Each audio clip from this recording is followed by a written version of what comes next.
bonjour, une vie de château qui pourrait s'appeler la revanche de Fontbadet. Fontbadet veut dire fond, fontaine, badet, petit val, badette, Fontbadette. Il appartient à la famille Perroni, c'est une propriété fort ancienne, des vignes probablement depuis le XVIIIe siècle, mais surtout depuis le XIXe, âge de la construction de cette belle bâtisse que l'on va visiter. Alors pourquoi je dis la revanche? Parce que cette propriété, en appellation Pauillac, c'est un cru bourgeois, est entourée des plus grands crus. Mouton Rothschild, Mouton Lafitte Rothschild, Latour, et puis d'autres qui sont aussi prestigieux, les Lynchbages également, les Léoville, les Pichon Longueville. Bref, ce petit château ici, cette propriété en cru bourgeois, est entourée des plus grands. Et le chien n'est pas content parce que je parle. Je vais rejoindre Pascale Perroni, l'héritière qui gère cette propriété et qui va nous raconter l'histoire de cette revanche. Pourquoi la revanche? Le salon familial, la famille Perroni, héritière et gestionnaire actuelle de la propriété. Pascale, bonjour, merci de nous recevoir. Merci Quelle à vous. est l'histoire de votre famille dans cette propriété-là? Parce que j'imagine que les grands ancêtres qui sont là ne sont pas forcément les vôtres.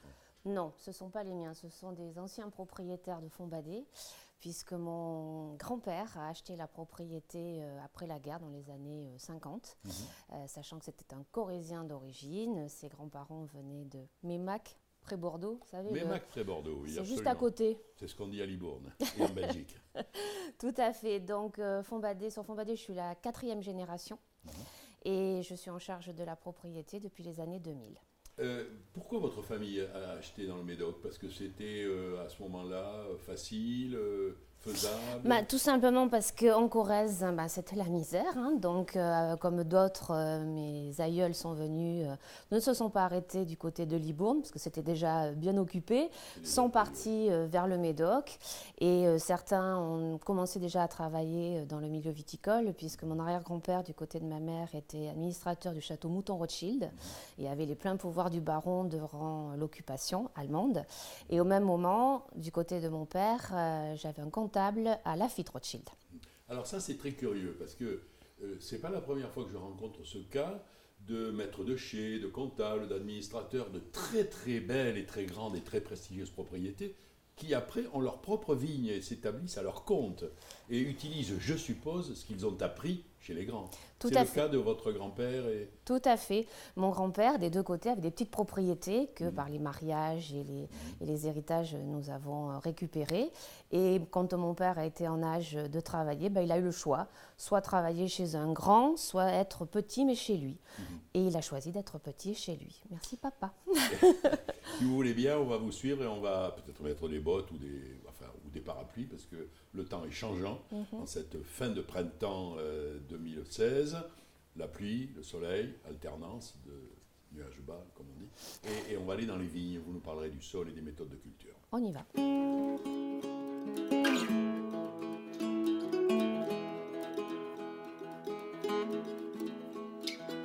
Vous êtes dans une parcelle de merlot Tout à fait. et vous avez passé la fleur. Tout à fait. Nous sommes au stade de la nouaison.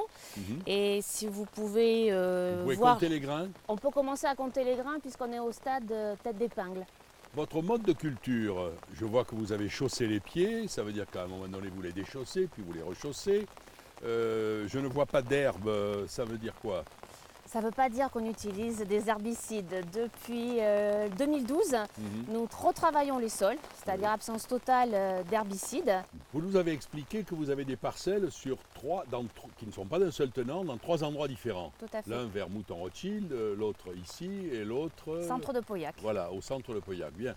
Alors, ça veut dire que ce sont des terroirs différents, très différents, et comment vous jonglez? Par exemple, ici, on est sur quoi du point de vue du terroir? Alors là, on est sur des terres un petit peu plus riches, comme vous pouvez le voir. En général, vers le nord de l'appellation, on est plus sur des graves et des argilo-calcaires, où on a beaucoup plus de cabernet. C'est pour ça qu'autour de Fontbadet, vous trouvez plus des terres à merlot. Est-ce que c'est ça, cette différence de vos terroirs, vous jonglez au fond sur un clavier de piano, qui a séduit celui que vous venez de convaincre de s'occuper de vous, à savoir Michel Rolland? Parce que il doit aimer ce genre de partition à jouer avec des graves, des aigus, sans jeu de mots, mais il doit aimer ça, non? Ah, il adore, tout à fait. En plus, c'était un challenge, puisque, comme vous l'avez mentionné au départ, nous sommes entourés des grands crus classés. Et donc, ça lui a plu de prouver qu'il y avait des crus non classés qui faisaient aussi bon que tous ces crus classés, à un prix nettement plus raisonnable. Vous pouvez me précéder et nous allons, grâce au parapluie, essayer de ne pas nous mouiller. Alors, dans ce chai, il n'y a pas que le château Fombadette. Vous avez aussi un deuxième vin. Et puis, vous avez, quand j'ai parlé tout à l'heure de revanche, il me semble que vous avez un château qui porte le nom de la commune phare de Pauillac. Tout à fait, le nom de château Pauillac. Alors, commençons par le second vin, il s'appelle L'harmonie de Fombadé. L'harmonie, on est toujours dans la musique, dans la partition, Oui, artistique. ou dans les palettes de couleurs. Exactement.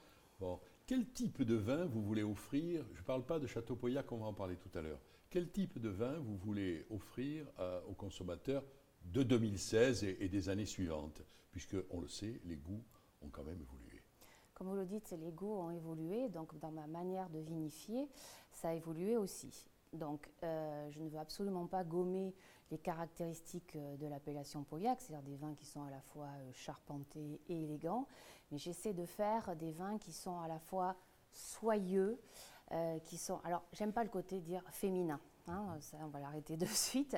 Donc, des vins qui sont buvables rapidement pour ceux qui apprécient les vins qui restent sur le fruit, le côté très gourmand. Mais le challenge, c'est de pouvoir faire des vins aussi qui ont une aptitude au vieillissement, puisque certaines personnes vont vous dire « Oh là là, mais vous faites un boutéicide d'ouvrir un vin si tôt ». Donc, c'est un challenge, faire à la fois des vins qui sont accessibles. Et comment on y arrive?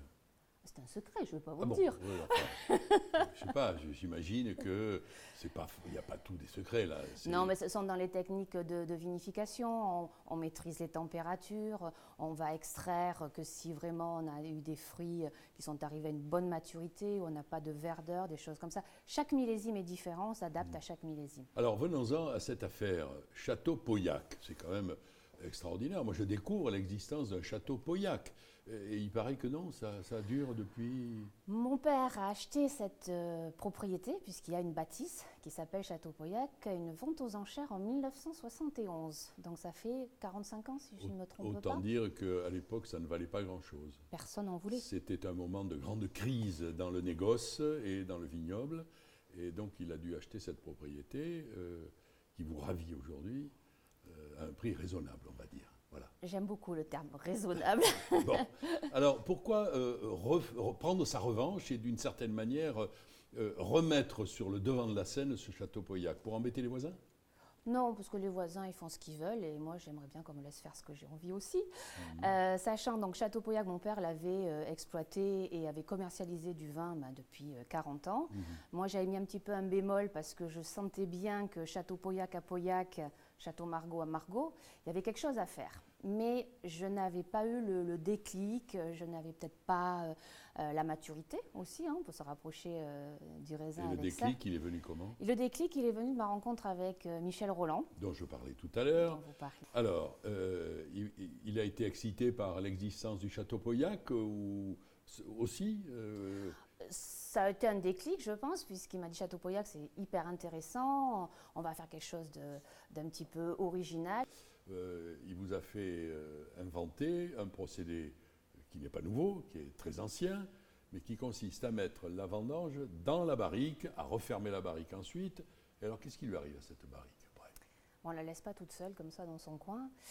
Pendant toute la durée des fermentations, les premières déjà, les alcooliques, hein, on va rouler la barrique 2 fois par jour, le matin et le soir. On lui fait faire 20 tours sur elle-même dans une pièce chauffée à 30 degrés. Puisqu'en fait, il vous faut des artistes de cirque là, pour faire tout ça, non? Ils n'étaient pas très chauds au départ quand je leur ai dit qu'on allait faire de la vinif intégrale. Ça s'appelle les vinifications intégrales. Parce que dans une pièce chauffée à 30 degrés, il faut être costaud pour faire ça. Et pourquoi à 30 degrés? Pour faciliter la fermentation, tout à fait, puisque là, on n'a aucun accès direct à la vendange, alors qu'on a on a accès direct quand on est avec les cuves. Là, tout est à l'intérieur.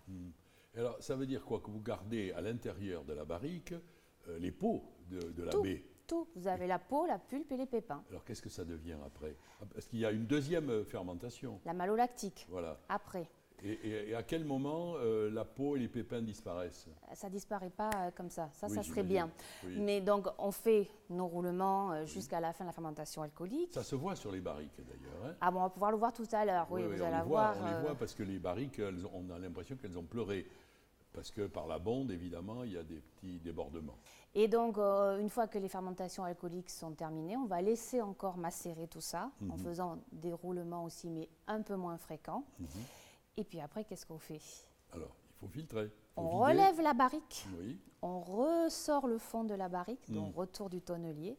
Et puis là, on pompe le jus que l'on met à part. Et tout ce qui est à l'intérieur, la peau, la pulpe et les pépins, le marc, est pressé avec ce pressoir. Et le pressoir de nouveau rentre en service pour presser ce qui reste Jusqu'au bout, jusqu'au bout. à la dernière goutte. Et cette goutte-là, vous la mélangez avec Oui, le vin? celle-ci va repartir directement.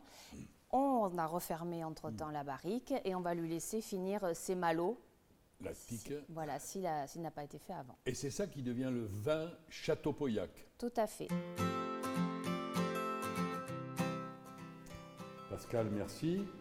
Il faut que vous me racontiez qu'est-ce que ce vin que vous venez de verser vous raconte au nez. Au nez. Déjà, il faut lui laisser un petit peu le temps de s'ouvrir. Donc au niveau nez, c'est un millésime, c'est en 2012 que je vous propose de goûter. Vous avez une petite symphonie, je reste toujours dans le côté musical, je remarque. Une symphonie de fruits noirs. Moi, je retrouve un petit peu le côté mûr. Le côté mûr se dégage pas mal. Alors, dernière question, parce qu'il faut être complet dans cette vie de château. Le consommateur peut acquérir cette bouteille dans quelle gamme de prix? On est aux alentours de 30 €. À votre santé. Cette vie de château se déroulait au château Fontbadette, dans les vignobles de la famille Perroni. L'arrière-grand-père de Pascal, que vous avez vu et qui nous a reçus, l'arrière-grand-père Aurélien, travaillait au château Mouton-Rothschild. Et ben voilà, c'est pour ça qu'il y a des moutons, un peu artificiels ici, mais sympathiques, sous ce magnolia, avec qui nous terminons cette vie de château. Fontbadet, c'est à Pauillac, sur la route des châteaux.